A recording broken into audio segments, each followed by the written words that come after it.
Hallå, Kristoffer från Elbilsmagasinet här. Jag står med 2 familjelådor här där en har verkligen gått hem hos svenska familjer sedan den lanserades 2021. Skoda Enyaq har blivit en riktigt populär och vanlig syn i Sverige. Det här är 85X som har fått lite uppdateringar för modellår 2026.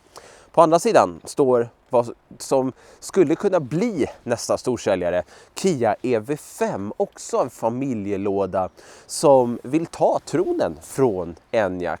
Men är den värd att göra det? I den här videon så ska vi kolla igenom praktikalitet, vi ska köra bilarna och se vad som skiljer dem åt och vilken du kanske borde beställa.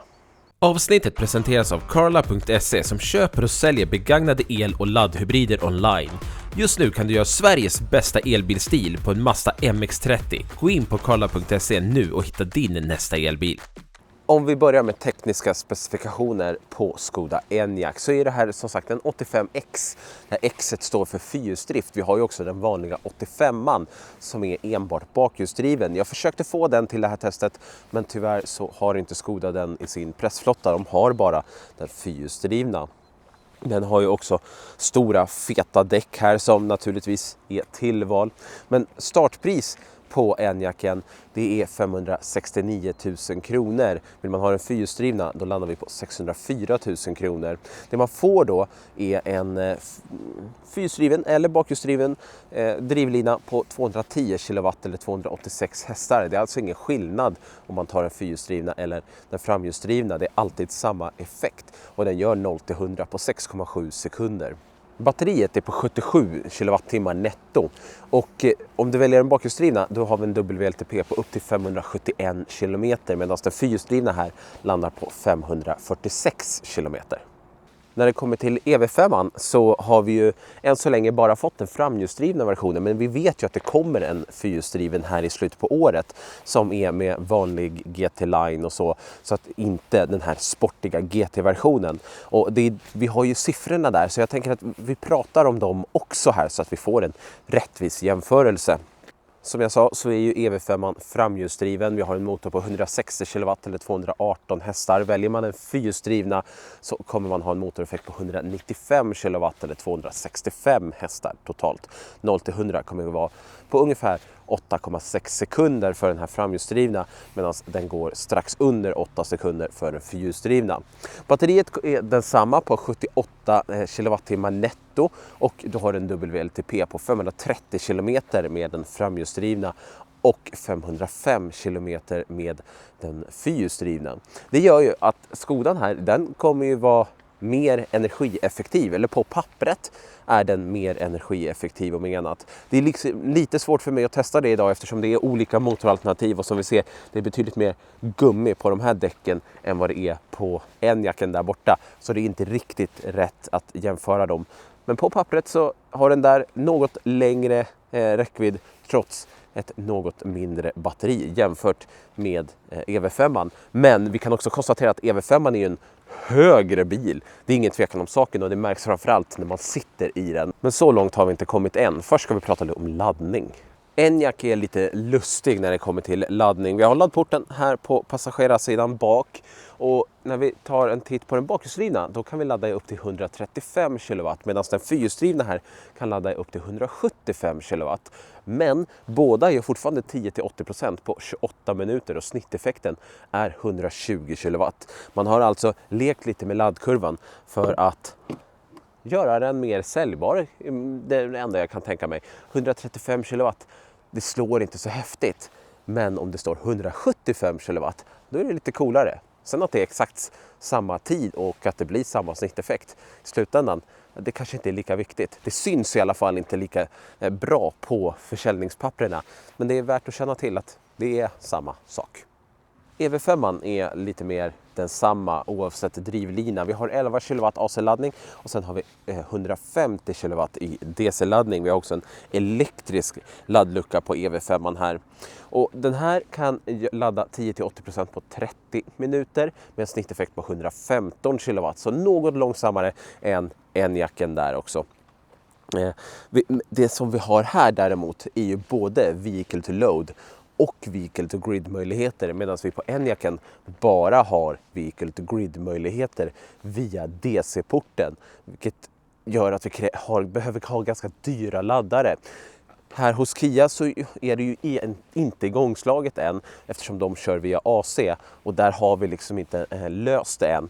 Men Enyaq, den skulle man ju tekniskt sett kunna använda för vehicle to grid redan idag. Men som sagt, det som kanske är mest intressant just nu innan vi har kommit igång med hela den grejen, det är ju vehicle to load, och det har vi på EV5, 3,6 kW som mest. Enyaq börjar på 570 000 kronor och vill ha fyrhjulsdrift så är det 605 000 kronor. När vi kollar på EV5 så är den något billigare med ett startpris på 553 000 kronor. Vill ha den fyrhjulsdrivna, då är det istället 599 000 kronor. Så några tusenlappar till där. Och även när vi kollar förmånsvärdet så ligger EV5 någon hundring söder om Enyaq. Så att det här är en mer ekonomisk på pappret bil jämfört med Enyaq. När det kommer till garantier så har Enyaq 3 års nybilsgaranti, eller med batterigaranti 8 år och 16 000 mil. Medan Kia kör ju med 7 års nybilsgaranti, men kör också 7 år på batteriet, eller 15 000 mil. Vilket gör att bättre nybilsgaranti men sämre batteri. Sämre nybilsgaranti men bättre batteri. Nu blir det rätt tydligt att EV5 är en betydligt högre bil än vad Enyaqen är. Och hur blir det med bagage då? Ja, Enyaqen, den är ju 586 liter här, och fäller vi sätet då får vi också 1710 liter. Det är stort, det är rymligt, det är fyrkantigt. Vi har smarta saker som en genomlastningslucka, eller skidlucka som många kallar det. Vi har möjlighet att fälla sätet direkt härifrån. Vi har alltid dragkrok inkluderat i Skodas bilar, och det är alltid en semi-elektrisk dragkrok som man trycker till med här, så hoppar den ut. 1000 kilo får vi dra med den bakhjulsdrivna, och nytt för 2026 är att vi får dra 1800 kilo med den fyrhjulsdrivna. Vi har också ett 12 volts uttag här, himla trevligt. Ingen frunk däremot. Tar vi en titt på Kia EV5 här däremot, så har vi 566 liter, och skulle vi fälla sätena så pratar vi om 1650 liter, vilket alltså inte är lika stort rent litermässigt. Men jag har ju mätt de här med lasermätare också, båda utrymmena som ni ser på skärmen såklart. Men tittar vi mer på EV5 här så är den lite mer basic, skulle man kunna kalla det. Vi har inte möjlighet att fälla sätena direkt härifrån. Vi har inget 12 volt. Vi har lite såna här smarta fästen, krokar, som vi kan flytta runt på olika ställen, vilket gör att det blir lite mer flexibelt. Och när jag säger att vi inte har något 12 volt så betyder inte det att det inte finns ström här bak. För Kia, de satsar ju väldigt mycket på vehicle to load även inne i bagaget. Och här sitter det ett eluttag, 16 ampere enfas, 3,6 kilowatt ungefär. Vilket gör att vi har fortfarande ström här bak, men kanske med en annan typ av kontakt. Och den här kontakten är ju faktiskt bättre. Så att jag skulle vilja ge poängen till ström när det kommer till Kia. Vi har också en skidlucka här, men den är inte alls lika stor som i Enyaqen. När det kommer till dragkrok så är det 1200 kilo på den här framhjulsdrivna versionen. Men även den fyrhjulsdrivna kommer få dra 1800 kilo, precis som Enyaqen. Så ingen skillnad där. När det kommer till dragkrok och sådana saker så är ju faktiskt EV5 det bättre valet där. Även när vi kollar på taklast så får EV5 lasta 100 kilo medan Enyaq får lasta 75. Sen får vi inte heller glömma att Kia EV5 har ju faktiskt en frunk här under. Det har inte Enyaq. 44 liter har vi här där vi kan lägga laddkabeln till exempel, eller vehicle to load adaptern eller sånt. Sån här bra ha med sig prylar. Härligt. Poäng till Kia. Så. Ska vi se hur baksätet känns då. Om jag hoppar in här, jag är 180 cm lång. Den här stolen står just nu inställd som jag vill ha medan jag kör. Och det finns så här välkomstläge, men jag har stängt av det nu så att det här är så som sittpositionen skulle vara. Och jag tycker man sitter ändå rätt bra här. Det Skoda har gjort bra, det är att de har långa dyner så att du får support hela vägen fram. Och jag tycker, alltså visst, knäna är väl något högt, men jag tycker att det här är en av de bättre bilar att sitta i. Vi har också gott om utrymme under förarstolen för att kunna ha våra fötter där. Här har vi solgardin, trevligt. Om vi inte är nöjda med bara toning här. Men kvalitetsmässigt så finns det ju kanske inte något att skryta med. Det är mycket hård plast och så. Även om det finns mjukare material. En sån här problem som jag alltid har haft med Enyaq, det är deras dörrhandtag som känns så otroligt plastiga. Varför har man sån typ av plast? Därför man tar hela tiden. Det förstår jag inte. Vi har inte heller några mjuka material i dörrfickan här. I mittkonsolen så har vi knappar för sätesvärme och klimat, vilket är trevligt. Vi har också 2 USB-C och sen så har man lite extra förvaring om man vill ha det. Eller så tar man bara bort den så får man öppet och bra, vilket man själv föredrar. Smidigt. Jag måste bara säga att det är väldigt skönt med Skodas dörrhandtag som är normala dörrhandtag.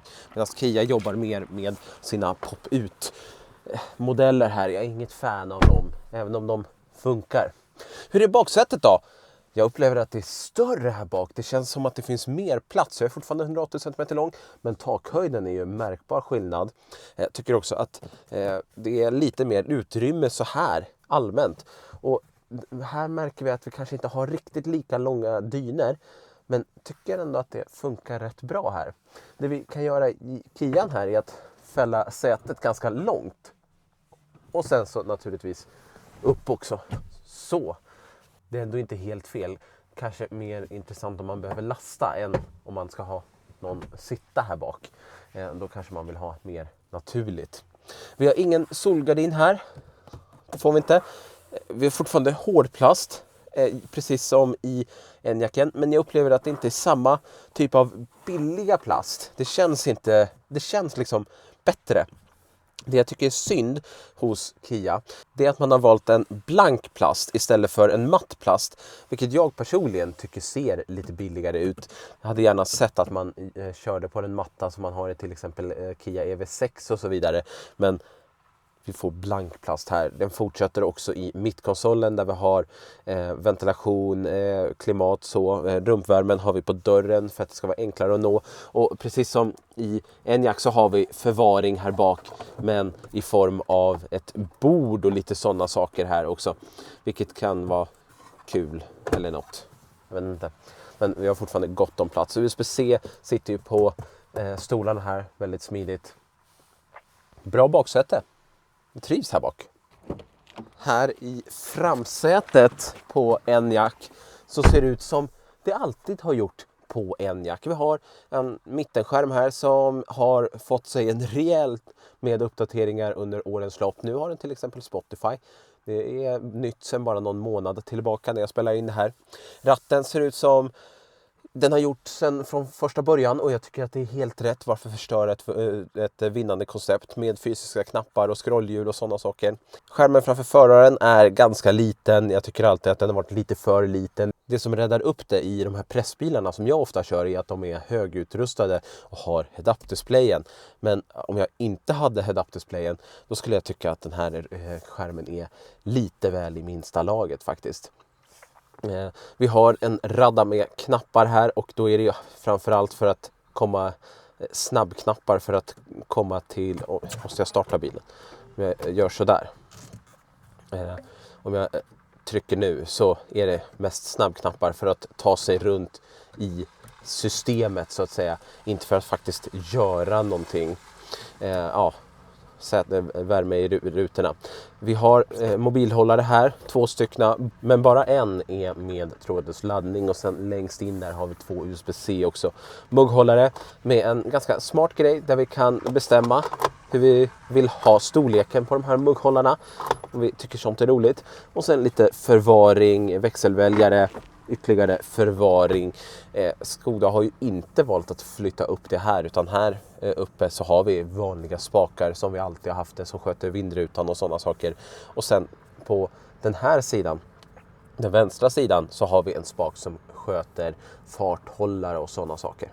När det kommer till inredning så tycker jag att Enyaq har bra material. Det är mycket mjuka material och man gillar verkligen att sätta fokus på sömmar här.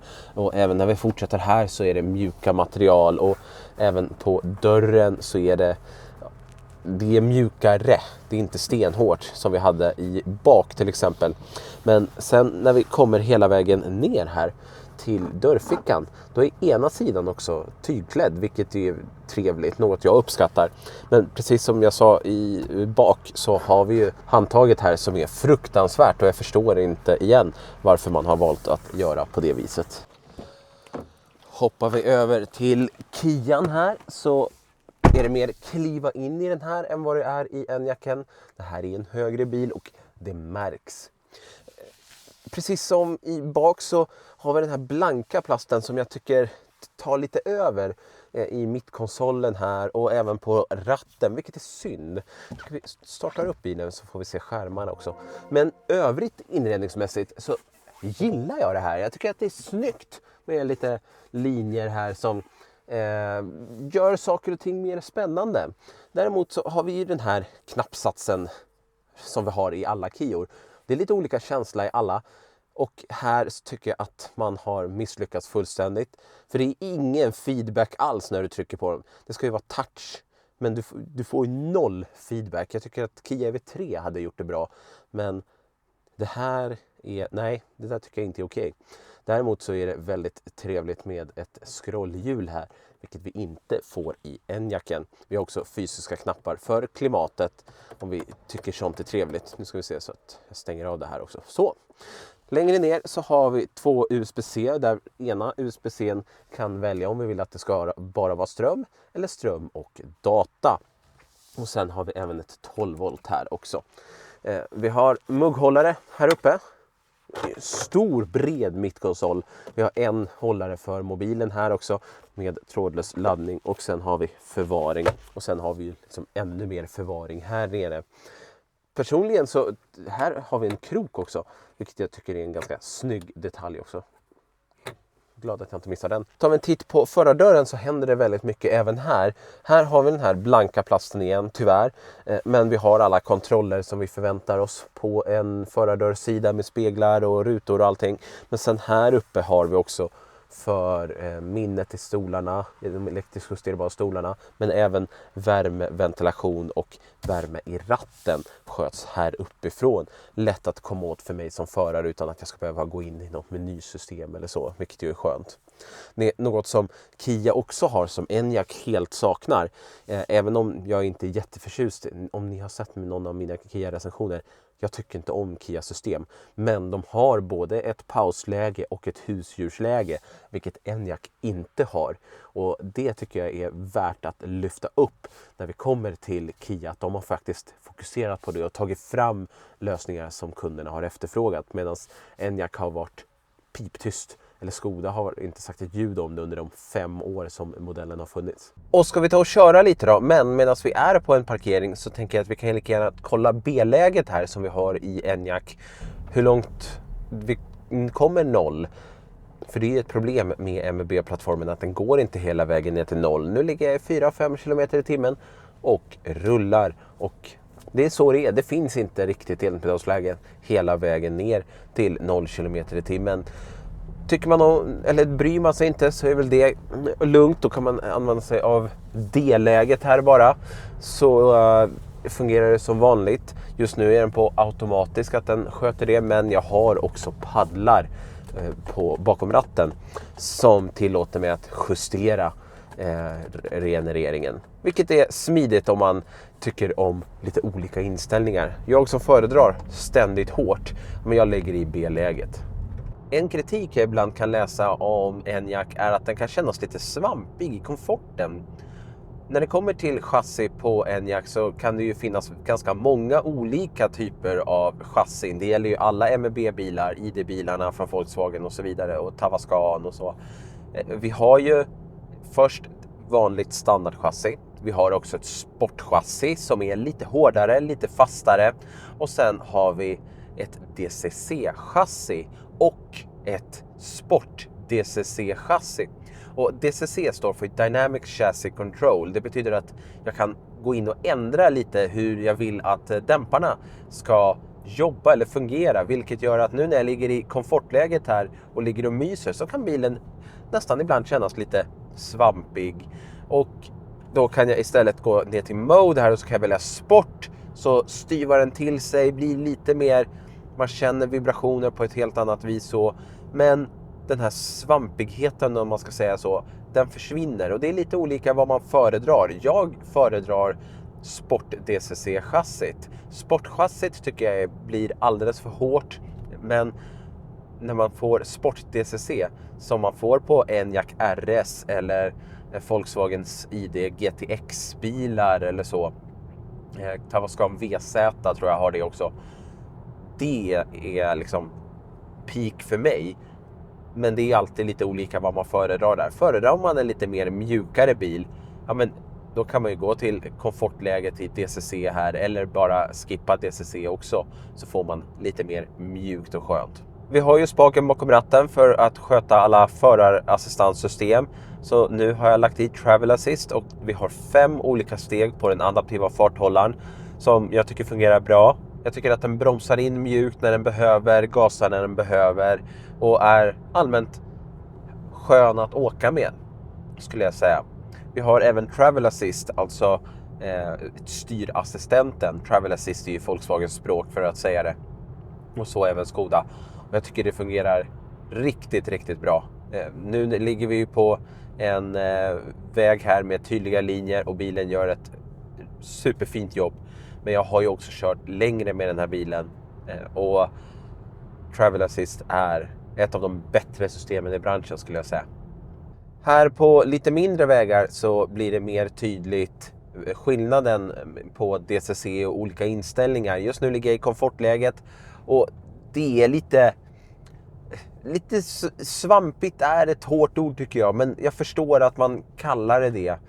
Vi har också styrningen som inte är något att liksom direkt skryta med, göra något roligt av.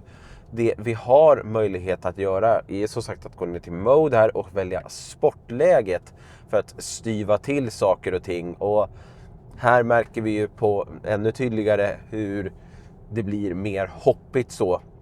Jag har också en fastare rattstyrning nu som gör att det ska bli mer kontrollerat. Gaspedalen har fått en annan responsivitet. Så jag gillar hur de har kalibrerat gaspedalen i den här bilen. Däremot bromsen, tycker ofta att bromsen är ett problem i många elbilar. Och Skoda har jag aldrig varit särskilt imponerad av, tycker jag, deras bromsar. Nu kommer jag på deras röstassistent här, men bromsen är inget att skryta med. Så trycker man till här så kommer man ju upp i fart utan problem. Som sagt, vi har ju ändå 286 hästar här. Men det är inte den typen av bil heller egentligen. Då hade man ju kanske hellre velat haft en BMW i4 till exempel. En tråkig bil på den här vägen kan vi konstatera. Och den här bilen blir liksom inte så exalterande heller. För den är så trygg i sig. Så hur man än kör liksom, så behåller den ett lugn. Och det är väl det som gör den till en så fin familjebil. Att den har inte alls det här läskiga eller sportiga eller exalterande eller vad man ska kalla det. Men den har tryggheten. Kia EV5 har en mer mjuk komfort och är lite som en större EV3 egentligen. Om man har provkört den så är den här ungefär densamma. Och det är mjuk, behaglig komfort på långresor. Nu åker jag på en landsväg med några få ojämnheter så här som bilen sköter och gör ett fint jobb med. Den slår inte i utan den landar mjukt och även dämparna rätar upp bilen på ett fint sätt. När det kommer till förarstödssystem i EV5 så kan vi trycka på en knapp här på ratten för att sätta igång dem. Och även här så gör bilen ett bra jobb med att hålla mig i linjen när jag har styrassistenten på. Jag har en knapp på ratten där jag kan slå av det om jag skulle vilja. Adaptiva farthållaren fungerar också bra i EV5. Men det finns bara 4 steg istället för Enyaqs 5 steg. Och jag kan tycka att Enyaqen är lite mer mjukare än EV5 här, som kanske är något mer aggressiv. Men bra distans på dem. EV5 är absolut inte dålig. Nu är det ju lite elakt att jämföra den här bilen med en Enyaq som har DCC-chassi, eftersom den kan stabilisera sig på ett annat vis. Det här EV5 är mycket mjukare i sitt chassi, vilket gör att den blir mer komfortabel om man bara ska åka över gupp på det här viset.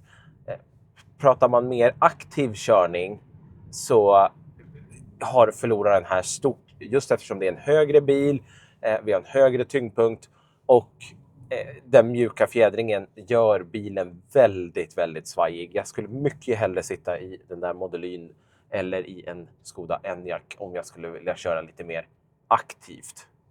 Däremot så har Kia ett sportläge som jag ligger i just nu för att vi ska få en lite mer trögare ratt med lite mer kontroll så.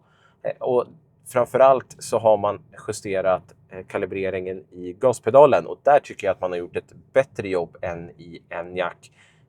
Det är lättare att veta vilken typ av effekt jag kommer få när jag trycker på gasen här och den är mer förväntad helt enkelt. Sen är ju EV5 framhjulsdriven, vilket kanske är en nackdel när man vill köra aktivt eftersom framhjulen både behöver hantera styrning och drivning. Men många upplever nog att det är en trygghet med framhjulsdrift och det går inte att komma ifrån. Roligare än så här blir det nog inte. Man kan konstatera att det är 2 bra familjebilar och det som gör att man kanske väljer den ena före den andra har mer med personligt tycke och smak att göra än vilken som är nödvändigtvis bäst. Men jag skulle ju vilja veta vilken ni skulle välja av Skoda Enyaq och Kia EV5. Vilken bil kittlar er mest? Berätta här nere i kommentarerna. Får ni ha det så fint så hörs och ses vi i en annan video. Hej på er!